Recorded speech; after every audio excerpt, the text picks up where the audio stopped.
साम्राज्य, सामान्यांचा असामान्य आवाज। तशी तर सोलापूर जिल्हा परिषद मुख्यालयात सकाळपासून संध्याकाळपर्यंत नागरिकांची मोठी वर्दळ पाहायला मिळत असते। परंतु सोमवारी दुपारी 2 ते 3 वाजण्याच्या सुमारास जिल्हा परिषदेच्या 3ऱ्या मजल्यावरील महिलांच्या शौचालयात एक युवक आतून दरवाजा लावून बसल्याच्या घटनेने मोठी खळबळ माजली होती।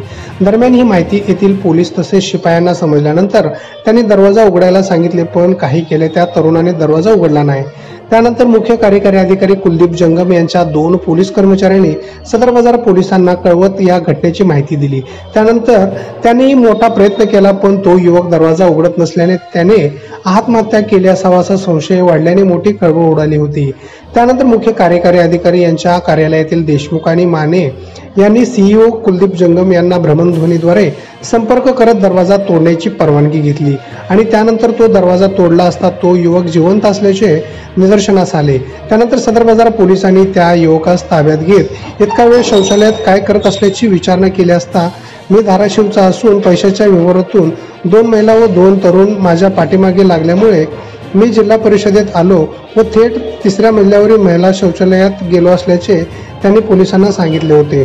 परंतु या घटनेने सोमवारी दुपारी मोठी खळबळ माजली होती।